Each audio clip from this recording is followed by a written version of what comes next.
তো হেই ভিউয়ার্স, কেমন আছেন সবাই? আশা করব সবাই ভালো আছেন। তো আজকে আমরা এক্সপ্লেন করছি অনার স্টুডেন্ট মুভিটা। আর এই মুভিটা বানানো হয়েছে খুবই সুন্দর একটা গল্প নিয়ে। তো এই জন্য আমি বলবো ভিডিওটা শেষ পর্যন্ত দেখার জন্য, আর নয়তোবা অনেক কিছুই মিস করে ফেলবেন। তো চলুন কথা না বাড়িয়ে শুরু করি আজকের ভিডিও। তো এই গল্পের শুরুতে আমরা দেখতে পারি ইচিকাওয়া হাই স্কুলের একটা সিন। আমরা দেখতে পারি এখানে একটা টিচার স্কুলের টেস্ট নেওয়ার জন্য সমস্ত স্টুডেন্টদের মধ্যে পেপার বিলি করছিল। এখানে আসুকা নামের একটা মেয়েও ছিল। আমরা জানতে পারি আসুকা হচ্ছে গিয়ে খুবই দুর্বল একজন স্টুডেন্ট, যে কিনা কোনোভাবেই কিছু মনে রাখতে পারে না। যদিও এই টেস্টটা ছিল এতদিনের মধ্যে সবচেয়ে সহজ একটা টেস্ট, তবে এই টেস্টেও আসুকা 0 পেয়েছে। তবে তার বয়ফ্রেন্ড ইয়োশিদা তাকে একটু খুশি করার জন্য বলে যে 0 তো হচ্ছে তোমার লাকি নাম্বার। তবে এইটা যখন তার টিচার শুনতে পারে তখন সে প্রচণ্ড রাগ করে তাকে এসে রাগারাগি শুরু করে। আর সে তাকে বলে যে যদি তুমি এখনই পড়ালেখা করা শুরু না করো তাহলে তুমি কোনোদিনও ক্লাসে পাস করতে পারবে না, তুমি উপরের ক্লাসে উঠতে পারবে না। তবে যাই হোক, এরপরে তাদের হিস্ট্রি ক্লাস ছিল। আর যখন হিস্ট্রি টেস্টের সময় চলে আসে তখন এখানে প্রথম থেকেই আসুকা প্রচণ্ড ভয়ের মধ্যে ছিল। আর যখন তাকে কোয়েশ্চেন পেপার দেওয়া হয় তখন কোয়েশ্চেন দেখার পরে তার মাথাটা পুরোপুরি আউলে যায়। আসলে প্রথম কোয়েশ্চেনই তাকে জিজ্ঞেস করা হয় যে সেই মন্দিরটার নাম কি, যেই মন্দিরে কোনো একটা কয়েন দেওয়ার পরেই সমস্ত দোয়া কবুল হয়ে যায়। যদিও আসুকা এটার অ্যান্সার জানতো না, তবে আসুকা এটাকে খালিও রাখতে চাইছিল না। এই জন্য সে তার মন মতো সাজিয়ে গুছিয়ে একটা বিশাল বড় লম্বা প্যারাগ্রাফ লিখে দেয়। আর যখনই সেই অ্যান্সারটা লেখা শুরু করে তখন আমরা দেখতে পারি শহরের অনেক দূরে একটা আলোর মতো কিছু একটা দেখা যাচ্ছিল। আর হঠাৎই শহরের মেইন পার্টের মধ্যে কোথা থেকে যেন একটা জঙ্গলের মতো জিনিসের উৎপত্তি হয়, যেটা কিনা আগে কখনো এখানে ছিল না। তবে যাই হোক, পরদিন সকালবেলা যখন আসুকা আর ইয়োশিদা স্কুলে যাচ্ছিল তখন তারা হঠাৎই এই জঙ্গলের রাস্তাটা দেখতে পারে। এটা দেখার পরে তারা পুরোপুরি শকড হয়ে যায়, কারণ তারা এর আগে কখনোই এই রাস্তাটা এখানে দেখতে পায়নি। এটা কোথা থেকে আসলো তারা বুঝতেই পারছিল না। এই জন্য ফাইনালি তারা সিদ্ধান্ত নেয় তারা নিজেরা জঙ্গলের মধ্যে গিয়ে ব্যাপারটা চেক করে আসবে। আর যখন তারা একটু একটু করে মধ্যে যায় তখন হঠাৎই তারা একটা সাইনবোর্ড পেয়ে যায়, যেই সাইনবোর্ডে কিছু একটা লেখা ছিল। তবে তারা অনেকক্ষণ ধরে ট্রাই করার পরেও কোনোভাবেই এখানে লেখাগুলো পড়তেই পারছিল না। তবে তবুও আসুকা তার বয়ফ্রেন্ড সিঁড়ি দিয়ে মন্দিরে উঠে মন্দিরে কয়েন দিয়ে সেখানে উইশ করা শুরু করে। সে উইশ করে যাতে করে প্রত্যেকটা টেস্টে সে 100 নাম্বার পায়। যদিও সে 100 নাম্বার পাওয়ার যোগ্য ছিল না, তবে তবুও তার মনে হচ্ছিল সে 100 নাম্বার পেয়ে যাবে। এই জন্য যখন সে সেখান থেকে স্কুলে আবারও ব্যাক করে তখন তার আগের দিনের টেস্টের পেপার যখন দেয়া হয় তখন সে দেখতে পারে 100-র মধ্যে সে মাত্র 5 পেয়েছে। এটার জন্য সে প্রচণ্ড আপসেট হয়ে যায় আর মনে মনেই চিন্তা করা শুরু করে যে আমি যেই রিকোয়েস্টটা করলাম সেটা হয়তো বা গড একেবারেই শুনেনি, আর যেই কয়েনটা দিলাম সেটাই ওয়েস্ট হলো। যাই হোক, এরপর তার পরবর্তী ক্লাস শুরু হয়ে যায়। আর সেই ক্লাসটা ছিল ওয়ার্ল্ড পলিটিক্সের ক্লাস। এই পরীক্ষার মধ্যে যেই কোয়েশ্চেনটা দেওয়া হয় সেই কোয়েশ্চেনের প্রথম কোয়েশ্চেনটাই ছিল জাপানের প্রধানমন্ত্রীর নাম কি।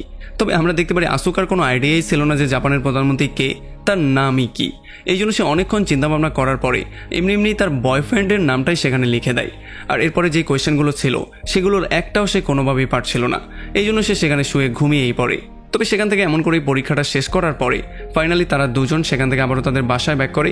আমরা দেখতে পারি তারা দুজন চলে আসে আসুকার ঘরের মধ্যে। তবে যখনই তারা রুমের মধ্যে আসে তখন তারা দেখতে পারে আসুকার বাবা মা প্রচণ্ড ঝগড়া করছে। আসলে তাদের মধ্যে এগুলো চলতেই থাকে।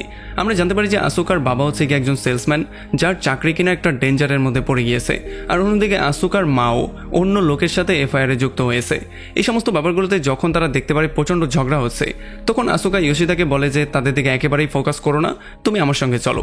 আর এরপর সে তাকে নিয়ে তার রুমে নিয়ে আসে। তবে যখন তারা রুমের দিকে যাচ্ছিল তখন ইয়াসুদা দেখতে পারে যে একটা রুমের বাইরে কিছু খাবার পড়ে আছে। আর তখন এই ব্যাপারটা আমরা জানতে পারি যে আসুকার একটা যমজ ভাইও আছে। আসলে সেই ভাইয়ের নাম ছিল কেসুকে।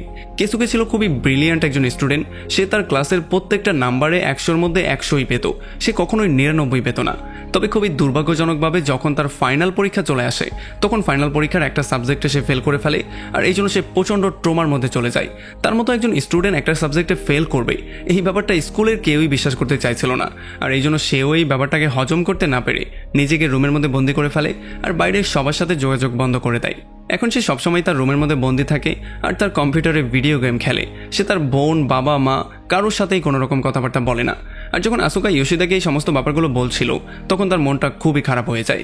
এই জন্য তার বয়ফ্রেন্ড তার গার্লফ্রেন্ডের মনটা ভালো করার জন্য বাজারে যায় তার জন্য কিছু খাবার দাবার নিয়ে আসার জন্য। আর তখন এদিকে আমরা দেখতে পারি যখনই ক্লাস টিচার খাতাগুলো নিয়ে চেক করতে বসে তখনই সে স্পেশাল মন্দিরটা চকচক করা শুরু করে আর টিচারের গ্লাসগুলো চকচক করা শুরু করে। সে কিছু বুঝতেই পারছিল না।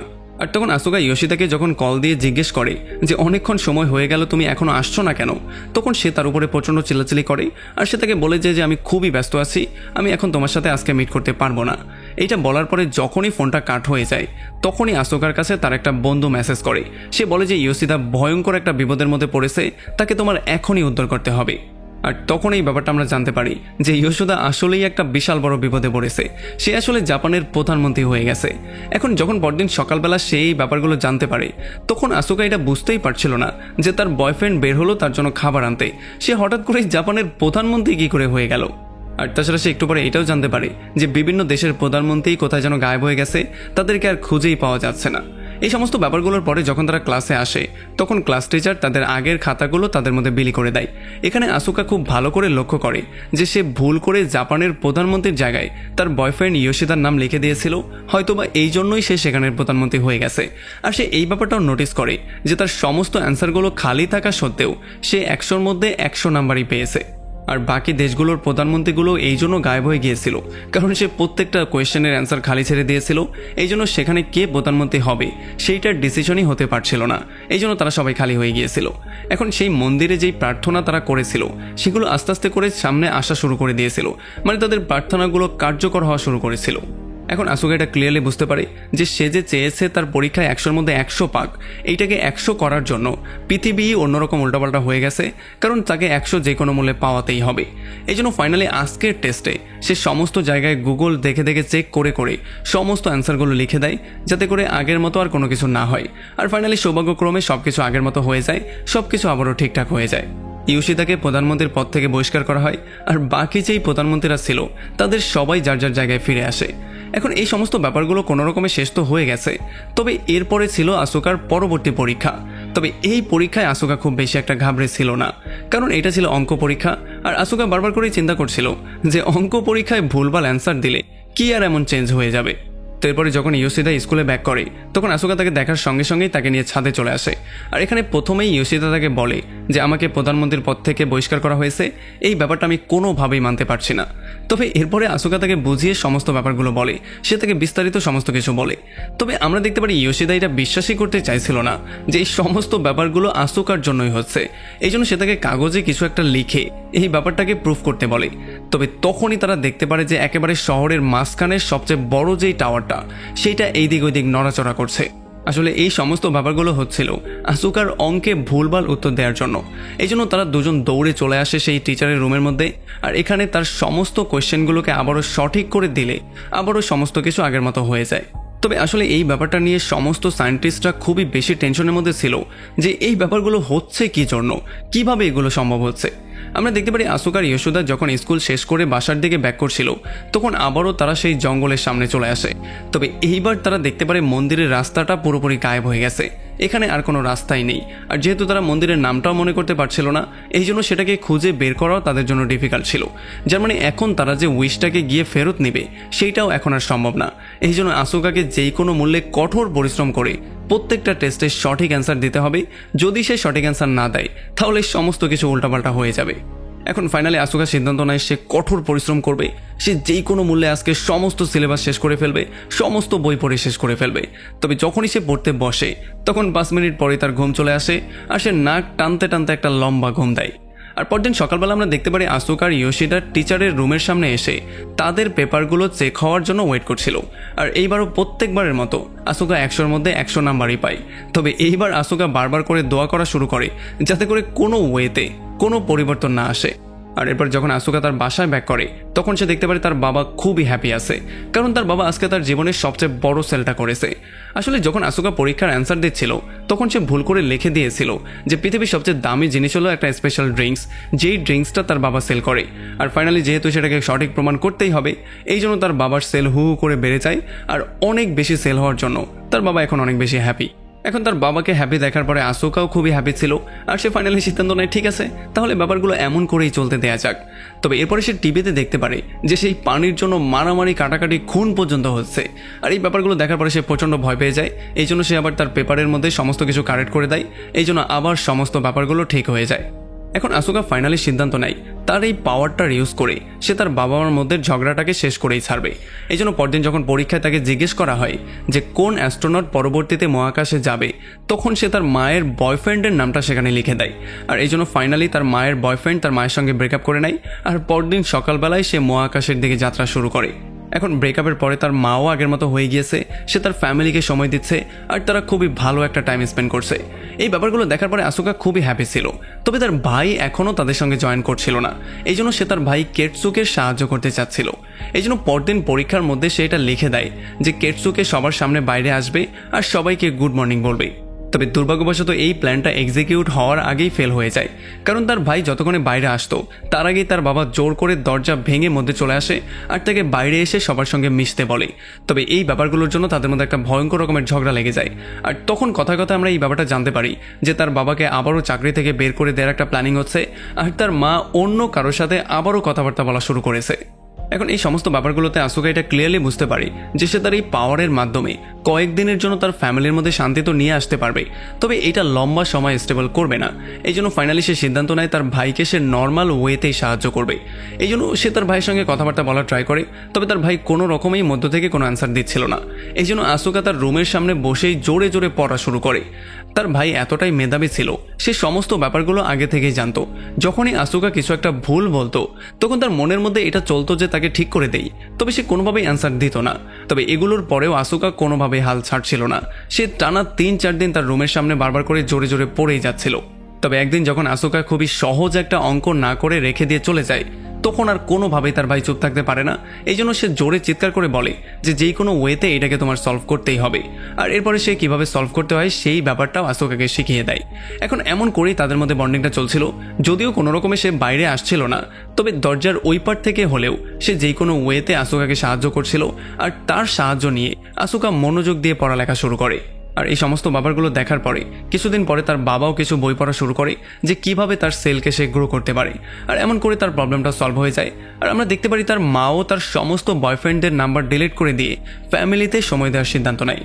আর এরপরে যখন আসুকা স্কুলে যায় তখন কোনোরকম কোনো সাহায্য ছাড়াই শুধুমাত্র তার মেধার বলে সে এইবার টেস্টে 100-র মধ্যে 100 নাম্বার পায়। আর এটার জন্য সে দৌড়ে কেসুকাকে জানানোর জন্য চলে আসে। খুবই হ্যাপিলি সে এটা তাকে বলেও। তবে এইবারও কোনোভাবেই কেসুকা দরজা খুলছিল না। তবে পরদিন সকালবেলা যখন তারা সবাই বসে খাবার দাবার খাচ্ছিল তখনই কেসুকে বাইরে চলে আসে আর সে এসে তার বাবার কাছে প্রথমেই মাপ চায়। আর এরপর সে বলে যে যেই কোনো ওয়েতে আমি আবারও কঠোর পরিশ্রম করব আর আরও খুবই মন দিয়ে পড়ালেখা করব। এই ব্যাপারগুলো দেখার পরে এখানে সবাই খুবই হ্যাপি হয়ে যায়, কারণ অনেক দিন পরে তাদের ছেলে আবারও তাদের মধ্যে ব্যাক করেছে। তো এরপরে একদিন যখন আসুকা আর ইয়োশিডা সেই রাস্তা দিয়ে যাচ্ছিল তখন তারা সেই জঙ্গলের সামনে দাঁড়িয়েছিল। এখানে আসুকা দেখতে পারে তার পকেটে একটা টেস্টের পেপার পড়ে আছে, যেই পেপারে সে মাত্র 5 নাম্বার পেয়েছিল। এই জন্য রাগের মাথায় সেই পেপারটাকে ছেড়ে ফেলে। তবে তখনই আবারও সেই রাস্তাটা তাদের সামনে চলে আসে। এইটা দেখার পরে ফাইনালি আসুকা বুঝতে পারে যে সেই মন্দিরের কথাটা সে লিখেছিল সেটা সে লিখেছিল এই পেপারের মধ্যেই। এই জন্য যখন সে পেপারটা ছেড়ে ফেলেছে তখন সেই মন্দিরটা আবারও তার সামনে চলে এসেছে। আর এইবার তারা দুজন কোনো রকমের ভুল না করে দৌড়ে সেই মন্দিরের কাছে যায়। আর এইবার তারা রিকোয়েস্ট করা শুরু করে যাতে করে আসুকার সমস্ত কথা সত্যি হয়ে না যায় আর সমস্ত ব্যাপারগুলো ঠিক আগের মতোই হয়ে যায়, মানে পৃথিবীটা ঠিক আগের মতোই যাতে চলে। এগুলো বলার পরে তারা এখানে অনেকক্ষণ ধরে ওয়েট করে, তবে কোনোভাবেই মন্দিরটা গায়েব হচ্ছিল না। তারা মন্দিরটা সেখানেই দেখতে পারে। এরপরে যখন আসুকা স্কুলে চলে আসে তখন তার আজকে একটা টেস্ট নেওয়া হয় যেখানে বিভিন্ন দেশের জিওগ্রাফি এবং তাদের পপুলেশন সম্পর্কে বিভিন্ন রকমের কোয়েশ্চেন ছিল। তবে তখনই হঠাৎ করেই আসুকার মাথায় চলে আসে যে সেই মন্দিরের উইশগুলো পূরণ হওয়ার জন্য সেখানে একটা কয়েন সে দিয়েছিল, আর উইশগুলো তখনই ফেরত আসবে যখন সেই কয়েনগুলো সেখান থেকে ওঠানো হবে। এই জন্য সে অনেক কষ্ট করে দ্রুত পরীক্ষাটা শেষ করে দৌড়ে চলে আসে সেই মন্দিরের কাছে। আর যখন সেই কয়েনটা সে ওঠানোর ট্রাই করে তখন সে দেখতে পারে কয়েনটা একটা বাক্সর মধ্যে বন্দি। এই জন্য সে একটা লাঠির সাহায্যে কোনো রকমের কয়েনটাকে উপরে তোলার ট্রাই করে। অনেক চেষ্টার পরে সে একবার যখন সফল হয়েই যাচ্ছিল আর তখন এদিকে আমরা দেখতে পারি আসুকার বাবা মা তাদের ছেলে কোসিদার সঙ্গে বসে খুবই আবেগঘন কথাবার্তা বলছিল। কোসিদাও প্রথমে তাদের কাছে মাপ চায় আর ফিউচারে তার কি প্ল্যানিং, সে কি করতে চায়, কি হতে চায়, সেই সমস্ত ব্যাপারগুলো নিয়ে ডিসকাশন করছিল। এগুলোর জন্য তার বাবা মা খুবই হ্যাপি ছিল।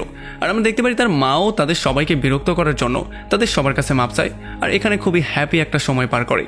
আর তখন এদিকে আমরা দেখতে পারি ক্লাস টিচার যখন আসোকার পেপারটাকে চেক করছিল তখন প্রত্যেকবারের মতো আসোকা এইবারও 100-র মধ্যে 100 নাম্বারই পায়। আর তখনই আমরা দেখতে পারি আসোকার হাত থেকে কয়েনটা নিচে পড়ে যায়, যেই জন্য পরক্ষণেই আমরা দেখতে পারি যে এই মন্দিরের সামনে দাঁড়িয়ে আর কেউ নেই। এমনকি শুধু মন্দিরের সামনে না, স্কুলে, শহরে, পুরো দেশের মধ্যে কোনো জায়গায় কোনো মানুষ নেই। দেখে মনে হচ্ছে হঠাৎ করেই কোথায় যেন সমস্ত মানুষজন গায়েব হয়ে গেল। আর একেবারে লাস্টে আমরা দেখতে পারি যে আসোকার পেপারের লাস্টের যেই কোয়েশ্চেনটা ছিল সেই কোয়েশ্চেনটা ছিল পৃথিবীর জনসংখ্যা কত। এই কোয়েশ্চেনটায় আসোকা কিছুই লেখেনি, এই জন্য পুরো পৃথিবীর জনসংখ্যাই খালি হয়ে গেছে। মানে তাকে 100-র মধ্যে 100 পাওয়াতে গিয়ে পুরো পৃথিবীর মানুষজনই গায়েব হয়ে গেছে। আর এমনই একটা ভয়ঙ্কর পয়েন্টে এই পুরো মুভিটা এখানে শেষ হয়ে যায়। তো আমাকে কমেন্ট করে এইটা জানান যে যদি এমন একটা ভয়ঙ্কর পাওয়ার আপনি পেয়ে যান তাহলে আপনি আপনার পরীক্ষার খাতায় কি লিখবেন। আর যদি এমনটা হয় যে আপনি পরীক্ষার খাতায় যেগুলো লিখে এসেছেন সেগুলো সত্যি হয়ে যায় তাহলে কি কি সত্যি হবে সেগুলো আমাকে জানাতে পারেন। ভিডিও ভালো লাগলে অবশ্যই একটা লাইক করবেন, আমাদের চ্যানেলে নতুন হলে এখনই সাবস্ক্রাইব করে ফেলুন। তো আমাদের দেখা হবে অন্য কোনো ভিডিওতে অন্য কোনো একদিন। Till then, take care.